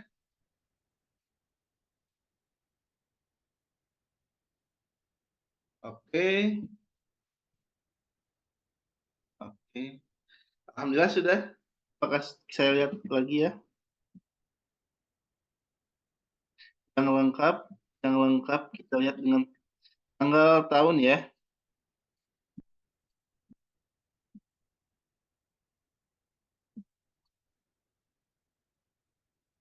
Oh, sudah ada yang benar?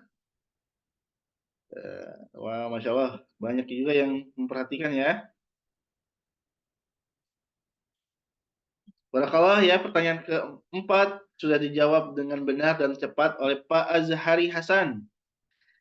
5 Januari 2025. Jadi jawab dengan lengkap dengan tahunnya dan tanggalnya ya. Ya, barakallah ke Pak Azhari. Nanti jangan lupa bagi pemenang hubungin tim moderator ya. Tim atau tim umur 101. Oke, pertanyaan yang terakhir. Pertanyaan yang terakhir nih ya. Ini terkait materi yang disampaikan oleh Ustadz Rais tadi. Mohon bersiap-siap. Sebaik-baiknya niat adalah, silakan langsung dijawab. Sebaik-baiknya niat adalah,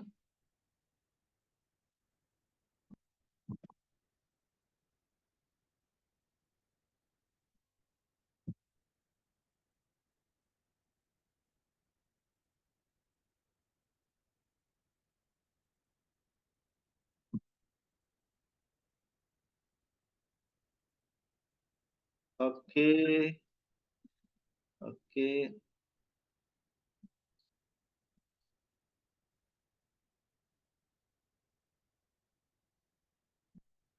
oke. Masya Allah. Banyak yang jawab dan benar, banyak yang jawab dan benar juga ya.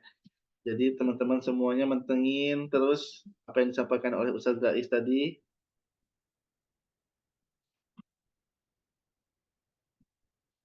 Oke.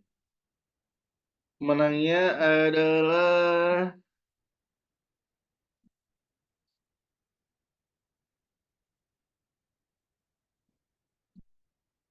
Mbak Mutia. Ya, Mbak Mutia Azmi Khazali yang disegerakan amalnya atau amalnya yang disegerakan. Sama aja ya. Jadi Mbak Mutia yang paling cepat dan benar menjawab. Barakallah kepada 5 pemenang. Nanti jangan lupa chat admin, yang biasa berkomunikasi di grup, ya, di grup untuk di info nama dan nomor rekeningnya ya. Nanti insya Allah akan ditransfer dari pihak Umroh 101 di awal bulan November. Oke, di awal bulan November. Ya, kami ucapkan terima kasih kepada sahabat sekalian yang bersemangat menyempatkan waktunya pada kesempatan hari ini. Jangan lupa juga bersemangat juga untuk mempromosikan paket-paketnya sebagai bentuk ikhtiar kita semua agar Allah undang ke Baitullah dan Allah undang untuk dapat berziarah ke Rasulullah SAW. Semoga semangat untuk semangat promosi, semoga Allah undang kita semua ke tanah suci. Mungkin Ustaz Dais ada yang mau disampaikan di akhir sesi ini?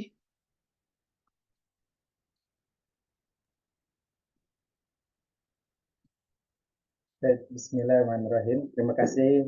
Saya ingin ucapkan kalimat syukur. Kalimat syukur itu kata terima kasih buat buat Ukala, buat Umroh 101 dan juga dari ISMA sebagai pelaksana dan juga para jajarannya, direksi dan lain sebagainya. Saya ingin berterima kasih. Semoga ini menjadi awal, bukan menjadi awal ya, ini menjadi salah satu ikhtiar yang Allah anggap mereka adalah orang-orang yang terpanggil dan direspon oleh Allah untuk disegerakan bisa berumroh. Semoga juga kita semua yang ada di sini sehat selalu, diberikan panjang umur dalam ketaatan. Jadi kata guru Ana itu, jangan katakan ke seseorang panjang umur, tapi panjang umur dalam ketaatan. Jadi taatnya yang lebih banyak dalam panjang umurnya tersebut. Terima kasih saya ucapkan juga kepada seluruh jamaah Wukala, sahabat-sahabat Wukala, sahabat-sahabat Isma, inspirasi sahabat mulia yang telah hadir pada kesempatan hari ini. Barakallahu fikum, jazakumullahu ahsanal jaza. Marilah kita tutup kajian hari ini dengan membacakan doa kafaratil, dengan bacakan alhamdulillah, alhamdulillahirabbil alamin. Semoga ada manfaatnya. Ila liqa pada kesempatan yang berikutnya. Saya pribadi dari saya, Assalamualaikum warahmatullahi wabarakatuh. Waalaikumsalam warahmatullahi wabarakatuh. Terima kasih Ustaz atas conclusion-nya. Semoga kita bisa bertemu dalam kesempatan. Bagi pemenang tadi atas nama Mbak Mutia, Pak Mustain, dan Pak Azhari Hasan sebagai pemenang kuis pada pagi ini. Nanti jangan lupa menghubungi nomor admin agar bisa didata. Mohon dikirim nama dan nomor rekeningnya ya. Dan alhamdulillah kita sudah berada di penghujung acara. Saya ucapkan terima kasih jazakumullah khairan katsira atas kehadirannya. Semoga Allah balas beribu kebaikan sahabat semuanya dan tentunya semoga Allah undang sahabat semuanya ke tanah suci bahwa kehadiran ini sebagai bentuk ikhtiar kita ya, bentuk ikhtiar kita agar Allah bisa undang kita ke tanah suci tentunya. Kita akhiri pada kesempatan hari ini dengan baca hamdalah bersama. Alhamdulillahirabbil alamin. Dari kami dari tim Umroh 101 mohon maaf jika ada kesalahan karena kesempurnaan hanyalah milik Allah Subhanahu wa taala. Kita bertemu kembali di lain kesempatan. Diakhiri dengan doa kifaratul majelis. Subhanakallahumma wa bihamdika asyhadu an la ilaha illa anta astaghfiruka wa atubu ilaik. Akhir kata, hadanallahu wa iyyakum ajmain. Wassalamualaikum warahmatullahi wabarakatuh. Ya, terima kasih sahabat semuanya. Kita bertemu lagi di ngobar selanjutnya ya.